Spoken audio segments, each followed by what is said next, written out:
하나님이 주신 가정현장이라는 제목으로 언약을 갖도록 하겠습니다.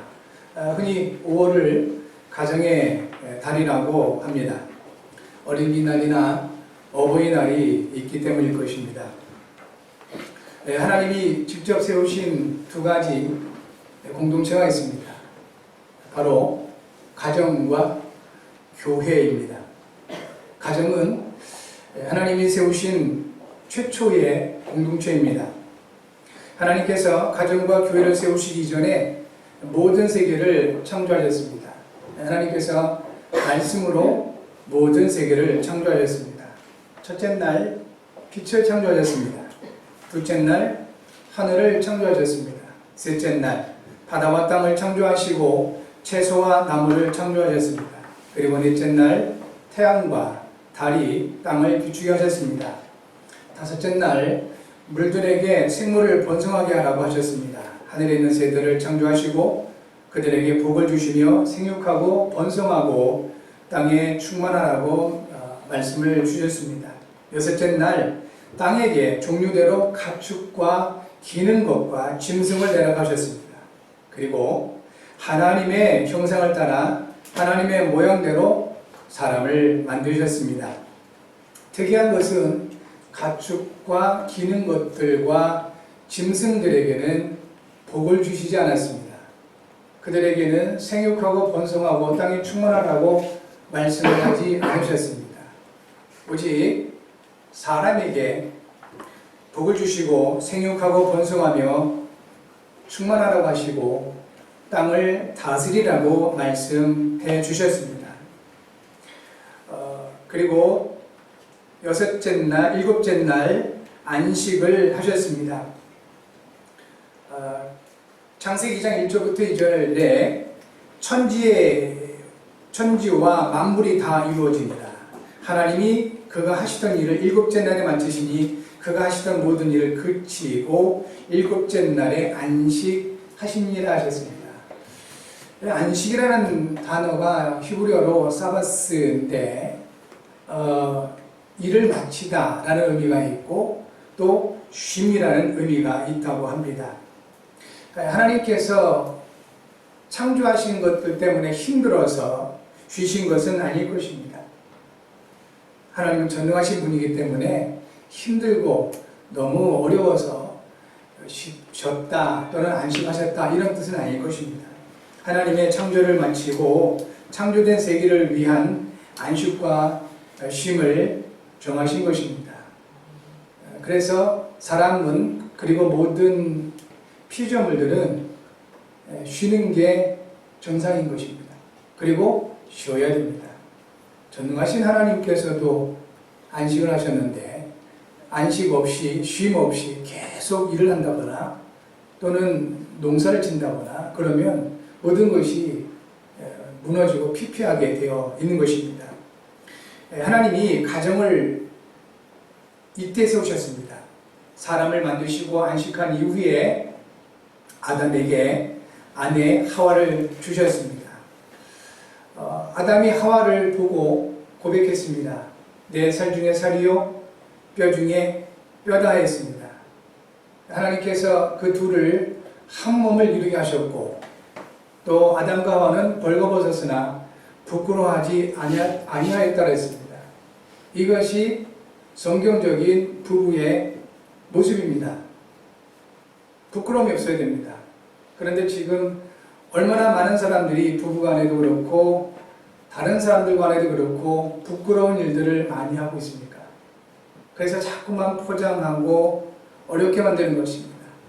세상에서 만들어내는 드라마나 영화들 보면 전부 불륜, 부끄러운 이러한 주제들을 가지고 드라마를 만들거나 영화를 만들어내고 있습니다.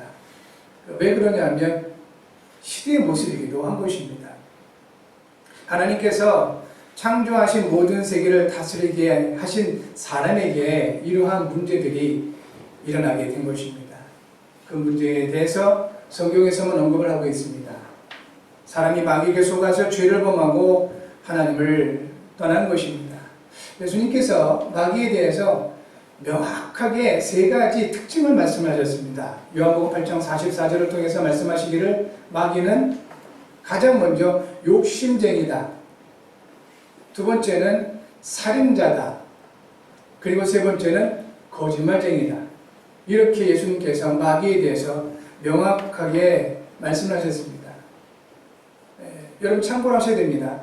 우리 인간은 영적인 존재이기 때문에 하나님의 영의 영향을 받거나 아니면 악한 영의 영향을 받을 수밖에 없습니다. 알든 모르든 그렇게 영향을 받을 수밖에 없습니다. 많은 젊은이들이 건강한 것 같은데 그런데 코로나19 바이러스에 감염된 사람을 만나거나 밀접 접촉을 하게 되면 자기에겐 증상이 없는 것 같은데 감염되는 겁니다. 그래서 자기가 원하지 않아도 다른 사람에게 감염을 시킬 수가 있는 겁니다. 바이러스는 눈에 안 보이죠. 많은 어리석은 사람들이 눈에 안 보이는 것을 보고 어디 있냐고 그렇게 따져 묻기도 합니다. 하나님이 어디 있냐고, 영적 세계가 어디 있냐고 따져 묻기도 합니다. 바이러스 하나 볼 수 없는 인간이 무슨 영적 세계를 볼 수가 있겠습니까? 분명한 것은 알든 모르든 영향받습니다. 그것이 사람이고 그것이 영적 존재인 것입니다.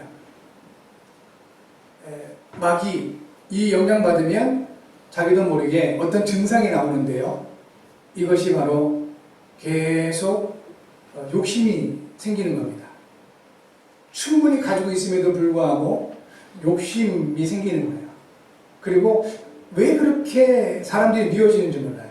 사단에게 잡히면 이런 증상이 나옵니다. 그 미움의 끝이 사람을 죽이는 거지 않습니까? 실제로 목숨을 없애는 살인도 있지만 인격적 살인도 있는 거예요. 저주하거나 무시하거나 상처를 주거나 그렇게 해서 인격적인 살인을 하는 경우도 많이 있습니다. 그 근원이 뭐냐면 미움이다 라고 예수님이 말씀을 하시는 겁니다. 그리고 세 번째 특징이 뭐냐면 거짓말을 이렇게 합니다. 자기도 모르게 거짓말을 하게끔 되어 있는 겁니다. 이것이 바로 마귀에게 잡혀있는 증상이다 라는 사실을 꼭 우리 성도님들 또 렘넌트들은 참고하셔야 되겠습니다. 그리고 두 번째, 이 마귀에게 속아서 사람이 빠진 것이 죄인데 죄는 하나님을 대적하는 것입니다. 하나님을 대적하다 보니까 어떤 증상이 오냐면 일단 예배하기가 싫어집니다. 하나님을 대적하는 죄에 빠지게 되면 하나님의 말씀이 들려지지가 않습니다. 하나님을 대적하는 죄에 빠지면 세 번째 증상이 오는데 하나님께 기도하기도 싫고 기도가 안 되게끔 되어 있습니다. 이 결과로 오는 것이 악입니다. 악은 사람을 대적하는 것입니다. 그래서 사람을 해치거나 또는 사람을 무시하거나 사람에게 상처를 주는 이러한 일들이 있게 되는 것입니다. 그 결과로 하나님을 떠나게 되는 것입니다. 하나님께서 사람을 만드실 때 죄가 없었죠. 그리고 하나님께서 가정을 처음 만드셨을 때 사단에게 넘어가지 않았었습니다. 그때는 이 가정이 가장 화목하고 그리고 서로 부끄럼도 없고 하나님과 함께 있었습니다. 그런데 마귀가 속아서 죄를 범하고 하나님을 떠난 이후 어떤 현상들이 일어나냐면 아담과 야와가 가장 먼저 서로 부끄러워했습니다. 그래서 무화과 나무 잎을 엮어서 옷을 입었더라는 겁니다. 이 말이 무슨 말이냐면 벌거벗고 사는 것이 좋다 이 말이 아니고요. 부부간에 감출 수밖에 없는 부끄러운 일들이 많이 생긴다는 겁니다. 그래서 현대사회에서는 불륜이니 아니면 가식이니 이런 일들이 많이 있게 되는 것입니다. 성도 여러분, 여러분의 가정은 이 모든 죄 문제를 해결받은 가정의 축복이 있기를 바랍니다. 적어도 부부간에는 그리스도 안에 있다면 부끄러움이 없어야 됩니다. 서로 감출 그런 일들이 없어야 되는 것입니다. 그리고 두 번째 이 증상이 뭐냐면 하나님을 두려워하게 됩니다. 그래서 아담과 하와가 하나님을 두려워하여 숯불에 숨었다라는 거예요. 이것이 바로 결국은 영적 문제입니다.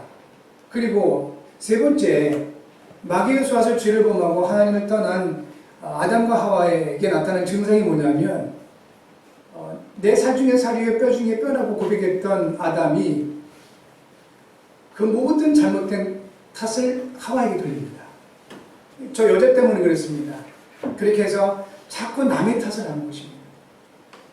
이것이 바로 영적인 문제인 것입니다. 결국은 부부간에 서로 부끄러운 짓을 한다거나 감출 수밖에 없는 어떤 일들이 많이 생기는 것들, 그리고 하나님을 두려워하는 것들, 또는 이렇게 실제로 서로 남 탓을 하는 것들, 이런 모든 것들이 영적인 문제다 하는 것입니다. 그래서 특별히 자라나는 렘넌트들이 꼭 마음에 깊이 담아둬야 될 내용이 있습니다. 동성애, 이 부분입니다. 동성애는 남자가 남자를 좋아하고 여자가 여자를 좋아하고 성적 관계를 맺고 이런 부분들을 얘기하죠. 이 부분은 옳고 그름의 문제가 아닙니다. 이 동성애의 부분은 인권의 문제가 아닙니다. 이 부분은 영적 문제인 것입니다. 혹 우리가 다르다고 해서, 혹 동성애를 한다고 해서 우리가 무시하거나 미워하거나 멀리하거나 그럴 필요는 없습니다. 이번 코로나19 감염병으로 인해서 많은 감염병이 생길 때 우리 한국 땅에서도 대구 탓을 많이 하고 누구 탓을 많이 하고, 해외에서는 동양인이라는 것 때문에 피부색이 다르고 생김새가 다르다는 것들 때문에 테러를 당하거나 많은 어려움을 겪기도 했습니다. 이 부분이 다 뭐겠습니까? 결국은 영적인 문제인 겁니다. 복음을 가지고 있는 저 여러분들은 이 부분을 참고해야 됩니다. 그래서 어떤 부분에 빠져있는, 동성애를 한다든지 아니면 심각하게 살인과 거짓에 빠져있다든지, 이런 그 모든 부분들이 영적 문제에서 나오는 것이지, 이런 부분들을 비판의 대상으로 또는 우리가 이렇게 멀리하는 대상으로 봐서는 안 된다는 겁니다. 잘 참고를 하셔야 됩니다. 복음으로 치유할 대상이요, 그리고 복음으로 살려야 할 내용인 것입니다. 하나님께서 사람에게 모든 것을 회복할 수 있는 구원의 언약을 주셨습니다. 장제 3장 15절 여제우선 언약을 주셨고요. 출애굽기 3장 18절 희생이라는 답을 주셨습니다. 이사야 7장 14절에 처녀가 잉태의 아들을 낳을 것이니 그 이름을 임마누엘이라 했습니다. 얼마 전에 어떤 영상을 보니까 꽤 똑똑하고 그리고 이름도 나 있는 분이 공영 방송에 나와서 토크, 대화한 내용들을 어떤 분이 보내주셔서 이렇게 들은 적이 있습니다. 이 이사야 7장 14절 이 말씀에 대해서 아주 신랄하게 너무 자신감 가지고 틀린 것이다 이렇게 얘기를 하더라고요. 제가 알기로는 그 사람 신학자가 아니거든요. 성경의 전문가가 아니에요. 그럼에도 불구하고 자기 약박한 지식 가지고 성경 자체가 틀렸음을 너무나 강하게 주장을 하는 걸 보면서 이런 것이 무식이구나 라는 것을 보게 됩니다. 진짜 전문가 된 분들은요, 자기가 모르는 부분에 대해서는 잘 얘기 안 합니다. 그리고 얘기를 하더라도 그렇게 막무가내로 주장하지를 않습니다. 여러분, 그분들이 주장하는 내용이 뭐냐면 현대 과학으로 처녀가 어떻게 잉태하는 것을 증명할 수 있겠냐. 현대 과학으로 증명할 수 있는 일이 얼마나 있겠습니까? 지금 이 코로나19 감염병조차도 제대로 원인을 분석하지 못하고 치료약도 만들어내지 못하는 게 현대과학인데요. 영적 세계를 어떻게 현대 과학으로 풀어낼 수가 있겠습니까? 무식한 소리라는 겁니다. 그래서 혹 우리 성도님들 또 특히 렘넌트들은 그분들이 워낙 유명하신 분들이고 워낙 이렇게 많이 배우신 분들이라고 알려져 있기 때문에 속을 수 있다는 겁니다. 속지 마시기 바랍니다. 하나님의 말씀은 과학을 초월하는 것이지 과학에 매이지 않습니다. 그러나 하나님의 말씀은 과학을 무시하지도 않으십니다. 좀 더 과학이 더 발달되면 아마 증명이 될 것입니다. 예수님 시대에 사셨던 베드로 또 전도자 바울이 우리가 들고 있는 스마트폰을 보면 거의 기절하지 않겠습니까? 그들에게 스마트폰이라는 것이 있을 것이라고 미리 얘기해 본들 그분들이 제대로 믿긴 했겠습니까? 그와 같이 지금 현대 과학이 많이 발달되어 있다 할지라도 하나님의 말씀, 영적 세계를 제대로 증명해낼 수는 없습니다. 그러한 상황을 참고하시고 세상 사람들의, 불신자들의 그것도 똑똑하다고 하는 엘리트들의 말에 속거나 현혹되지 말아야 되겠습니다. 하나님께서 분명히 우리에게 구원의 언약을 주셨고 그 구원의 언약을 완성해 주셨습니다. 그 모든 언약의 핵심적인 내용이 바로 메시아 그리스도이신 겁니다. 그래서 예수님께서 요한복음 19장 30절에서 내가 다 이루었다라고 선언을 하신 것입니다. 그간 역사를 통해서 기독교 이 복음을 없애려고 무수한 많은 시도가 있었습니다. 성경 자체를 없애고자 수많은 시도가 있었습니다. 그런데 실제로 아직까지도 실제적인 사실이 뭐냐면 전 세계에서 가장 많이 찍어내고 판매된 책이 성경책인 것입니다. 그리고 누가 뭐라고 해도 모든 성경이 예언된 약속은 지금도 다 이루어지고 있습니다. 한 가지가 남았습니다. 그리스도 다시 오심. 이 한 가지만 남아있는 것입니다. 예수님께서 그리스도의 사역을 십자가에서 완성하셨습니다. 우리는 하나님의 은혜로 예수님을 그리스도로 믿고 구원을 받고 그리고 이 사실을 통하여 하나님의 자녀라는 영적인 신분을 받게 되었습니다. 하나님의 은혜로 구원의 언약을 받고 누리는 사람들에게는 하나님의 창조에 대한 믿음이 회복되게 됩니다. 다시 말하면 믿음과 삶의 중요한 발판을 가지게 되더라는 것입니다. 이 발판이 중요한 이유가 있습니다. 이 발판이 없으면 무엇을 어떻게 할지도 모르고 이 발판이 없으면 무엇인가 시작하기에 굉장히 어려움을 겪게 됩니다. 근데 하나님께서 은혜로 예수님이 그리스도시다. 이 사실을 믿게 하셨고 이 믿음을 가지고 있는 우리들에게 중요한 신앙생활에 믿음과 삶의 영적과 육적인 삶의 발판을 가지게 하셨다는 것입니다. 그 첫 번째가 바로 하나님의 절대 주권이 믿어지게 됩니다. 아마 여러분도 하나님의 절대적인 주권이 믿어지기 때문에 이 자리에 와 있는 줄 믿습니다. 그리고 모든 것이 그 중심이 바로 예수님이신데 바로 이 예수님이 그리스도시라는 믿음이 주어지게 되고요. 성령의 역사가 믿어지게 됩니다. 그리고 또한 성경은 하나님의 말씀인 것이 믿어지게 됩니다. 성도를 향한 하나님의 계획이 있음이 믿어지게 되고 하나님이 나에게 주신 현장이 곧 선교의 현장이요 전도의 현장임이 믿어지게 됩니다. 하나님께서 주신 이 믿음과 삶의 중요한 발판을 가지고 있는 사람은 여섯 번째 하나님이 나의 생사화복을 주관하심이 믿어지게 되고 그리고 나는 시한부 인생임이 믿어지게 됩니다. 이 부분에 조금 중요하게 보셔야 될 것이 모든 사람이 시한부인 것을 사실은 알아요. 그런데 잊고 삽니다. 그리고 어떤 이는 또한 육신을 가지고 영원히 사는 것에 또 도전하기도 합니다. 그러나 성경은 분명히 말씀합니다. 모든 인간은 한 번 죽는 것이 정해져 있다. 우리는 시한부 인생입니다. 이 부분을 내가 생각할 수 있다는 것은 굉장히 진실해질 수 있는 시간표가 되는 것입니다. 내가 죽는구나. 이 부분을 생각할 수 있는 사람은 신실할 수가 있습니다.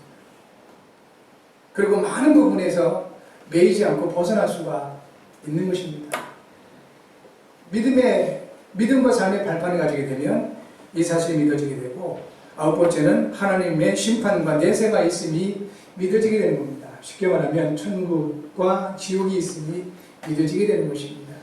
그래서 현세에 너무 매이거나 집착하지 않게 되다는 겁니다. 최선을 다해서 현세를 살아가야 됩니다. 주어진 삶을 살아야 됩니다. 그러나 이 현세에 집착한다는 것은 문제가 됩니다. 분명히 우리에게는 이 현세가 다가 아니라는 것입니다.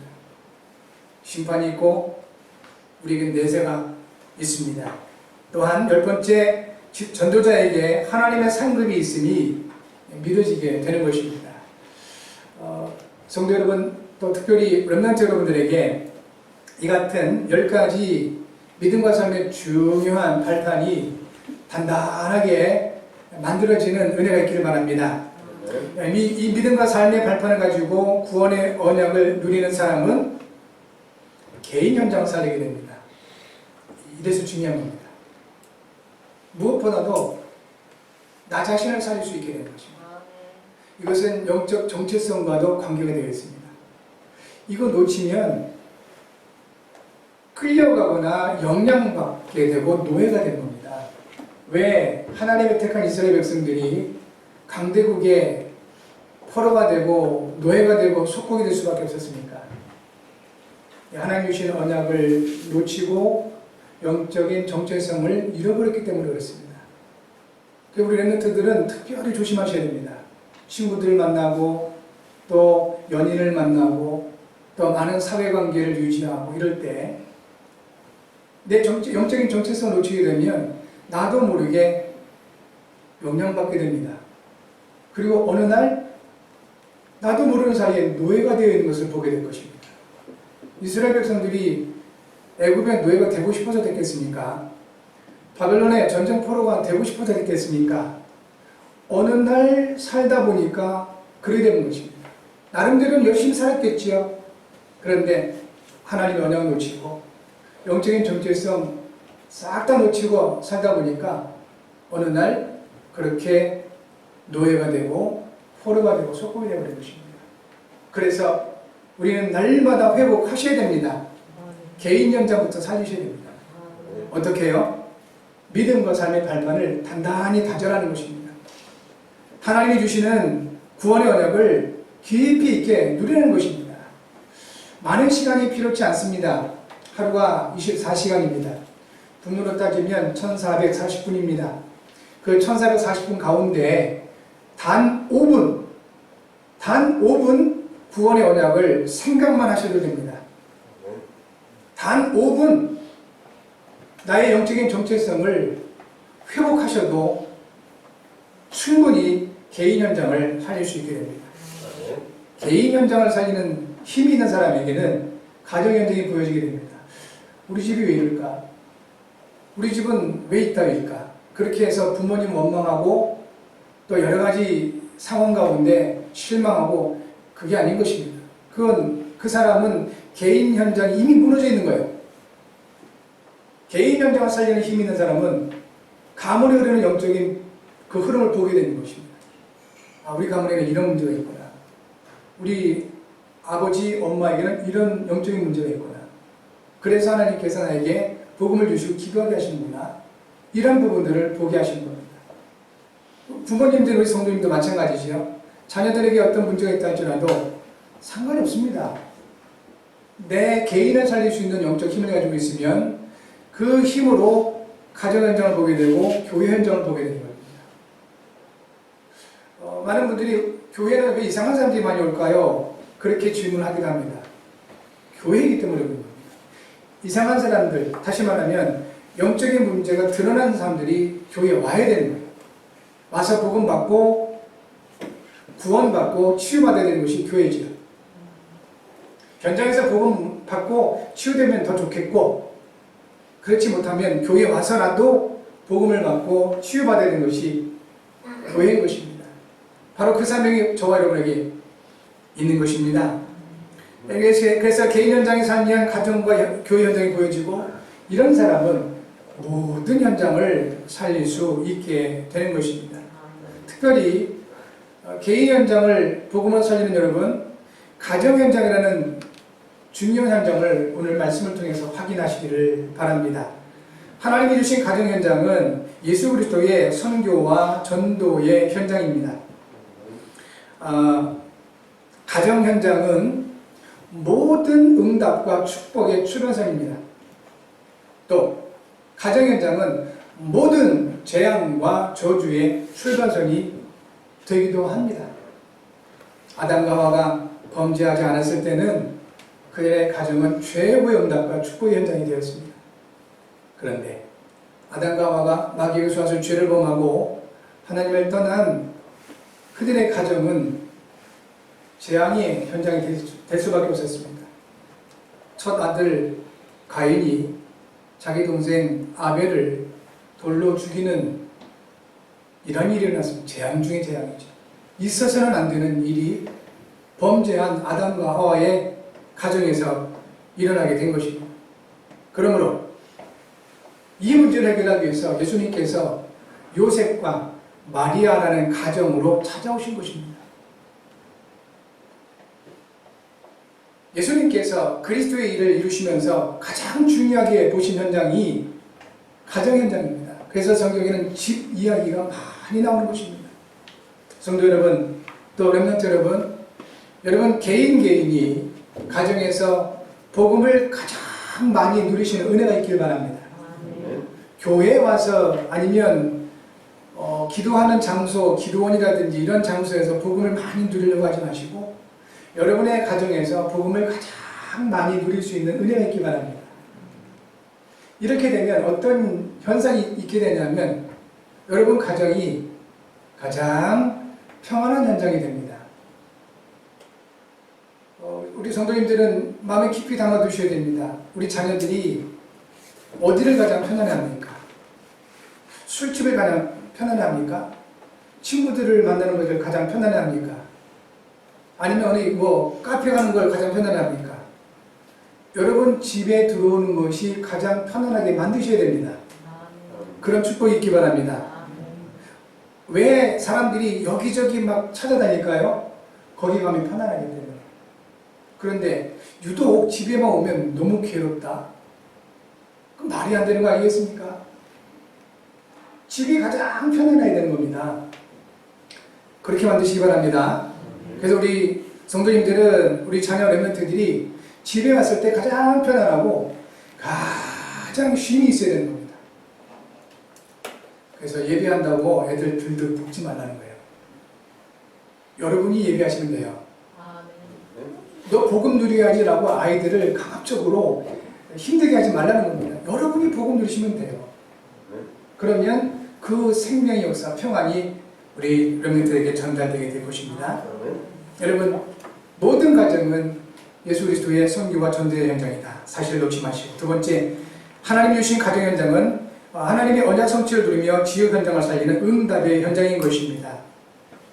창세기 13장 14절에 롯이 아브라함을 떠난 후에 여호와께서 아브라함에게 말씀을 주셨습니다.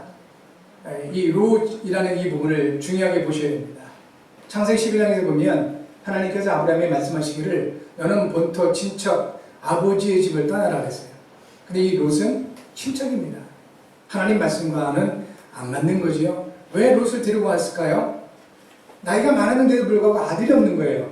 그래서 아브라함 생각에 이 롯을 아들 삼아야 되겠다 라고 틀린 생각을 가지고, 이것도 욕심이죠. 욕심을 가지고 롯을 데리고 나온 것입니다. 그런데 시간이 갈수록 문제가 생기는 거예요. 그래서 롯을 보낼 수밖에 없는 문제와 사건이 일어나게 된 것입니다. 그렇다면 여러분 기억하셔야 됩니다. 혹시 여러분에게 중대한 문제와 사건이 일어났다면 아주 소중한 응답과 축복의 시간표라는 사실을 보셔야 될 수 있어야 됩니다. 사건과 문제를 통해서 역사하십니다. 왜냐하면 사람이 그렇게 어리석어요. 그 정도 문제 사건이 일어나지 않으면 욕심을 내려놓지 못하기 때문에 그렇습니다. 욕심을 내려놓고 롯을 떠나 보내니 이때 하나님의 말씀이 다시 들려지고 그리고 현장이 보여지게 되는 것입니다. 여러분의 가정 현장이 최고의 평안의 현장이 되어지기를 주의 이름으로 축복합니다. 여러분 자신들이 언약 가운데 기도의 비밀을 누리시면 됩니다. 그래서 바울이 이 브리스길라와 아굴라의 집으로 찾아갔습니다. 그리고 그들과 함께 했습니다.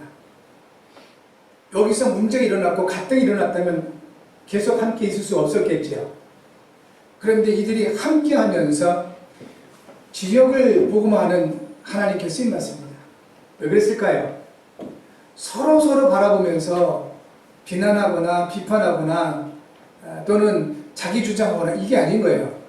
바울도 브리스길라 아굴라 함께 하면서 그리스도를 바라보고 브리스길라도 바울만 쳐다보고 남편 아굴라만 쳐다본 것이 아니라 구주 대신 그리스도를 쳐다보고 아굴라도 역시 바울이나 브리스가 자기 아내 브리스길라만 쳐다본 것이 아니라 믿음의 주 대신 그리스도를 바라보게 된 것이다. 그러다 보니까 그 집이 평안했던 겁니다. 오늘 말씀을 받는 저와 여러분들이 그 주인공이 되셔야 됩니다. 그래야 지역 현장을 살리는 응답의 현장이 될 수가 있는 것입니다. 마지막 세 번째, 하나님이 주신 가정 현장은 예배의 축복을 누리며 하나님이 세우시는 자손의 축복을 누리는 응답의 현장인 것입니다. 오늘 본문의 말씀에 모든 말씀을 받고 아브라함이 장막을 옮겨 헤브론에 있는 마므레 상수의 숲에 이르러 거주하며 거기서 여호와를 위해 제단을 쌓았다는 것입니다. 거주했다는 말은 모르죠. 거기에 가정이 세워졌다는 겁니다. 아브라함의 집이 거기 세워졌다는 것이죠. 그런데 이 이전에 하나님께서 아브라함에게 반복해서 주신 말씀이 있습니다. 내가 너와 네 자손에게 줄 것이다. 네 자손의 땅에 티끌 같게 할 것이다. 네 자손도 세리라. 자손에 대한 약속을 주십니다. 그러므로 가장 중요한 가정에서 복음을 누려야 할 대상자는 누구냐면 부모된 성도 여러분이십니다. 부모된 분들이 가장 먼저 가정에서 복음을 누리시면서 우리 자녀들이 이 집이 가장 평안한 장소, 가장 안식을 누릴 수 있는 장소, 그렇게 인도받으셔야 됩니다. 그러면 우리를 통해 역사하신 그 하나님의 언약이 자녀들에게 그대로 전달되게 될 것입니다. 요한복음 4장 23절과 24절 하나님께서 예배하는 자들 찾으신다 했습니다. 여러분 가정에서 예배의 축복을 누리시기 바랍니다. 아까 말씀드렸습니다. 자녀들 예배하라고 강단에서 말씀 주셨으니까 오늘부터 가정 예배야. 그래가지고 강압적으로 애들 붙잡고 예배하려고 하지 마시고 여러분이 예배하시기 바랍니다. 그리고 내가 먼저 하나님 앞에 예배하면서 힘을 얻으시면 돼요. 생명을 누리시면 됩니다. 하나님 앞에 서시면 됩니다. 그러면 내게 주어지는 그 하나님의 평강이 가정을 살리게 되고 우리 자녀들을 살리게 될 것입니다. 그래서 이번 한 주간에 중요한 두 가지 미션을 꼭 함께 해야 되겠습니다. 가정에서 언약을 묵상하시고 찬송할 수 있는 은혜가 있기 바랍니다. 바울과 신라가 복음을 전하다가 감옥에 갇히게 됩니다. 매를 맞고 들어갔습니다. 굉장히 고통스러웠을 것입니다. 그런데 그 밤에 바울과 신라가 기도하며 하나님을 찬송했다고 했습니다. 성경에 뭐라고 기록되어 있냐면 그때 큰 지진이 일어나서 옥토가 움직이고 사람을 묶었던 모든 것이 다 풀어졌다 그랬습니다. 이 자연현상을 통해 역사하신 겁니다. 이때 감옥을 지켰던 간수장이 놀래서 들어와서 모든 죄수들이 도망친 줄 알고 자결하려고 합니다. 그때 바울이 얘기합니다. 네 몸을 상하지 말게 하라. 우리가 다 여기 있다라고 합니다. 간수장이 바울에게 얘기합니다. 선생님들아, 내가 어떻게 하면 구원을 받으리까? 그때 주어진 시대적인 말씀입니다. 주 예수를 믿으라. 그리하면 너와 내 집이 구원을 얻으리라. 하나님의 말씀으로 받아들여진 은혜가 있기 바랍니다. 자녀에게 주 예수를 믿게 하려고 하지 마시고, 남편에게 주 예수를 믿게 하려고 하지 마시고, 다른 이웃에게 주 예수를 믿게 하려고 하지 마시고, 저와 여러분들이 예수님을 주로 그리스도 믿으면 되겠습니다. 그러면 하나님께서 그 믿음을 보시고 저와 여러분을 통하여 가정을 살리시고 자녀를 살리시고 지혜 현장을 살리시겠다고 약속해 주셨습니다. 미션으로 적용하시렵니다. 그리고 두 번째는 주어진 현장에서 꼭 전도를 위한 기도의 시간들을 가져보시기를 바랍니다. 한 주간 여러분의 가정이 최고의 응답과 축복의 현장으로 변화되어지고 하나님의 능력으로 인해서 가장 평안한, 그리고 특별히 자녀들이 가장 평안해하는 가정의 시작이 될 줄 믿습니다. 기도 제목 같이 하겠습니다. 전능하신 하나님 아버지, 하나님이 주신 가정 현장이 복음의 명분과를 이루어가는 응답과 축복의 현장이 되게 하셔서 이를 위해 제가 욕심을 버리고 언약을 누릴 수 있도록 성령으로 충만하게 하셔서 그리스도신 예수님의 이름으로 기도합니다. 아멘.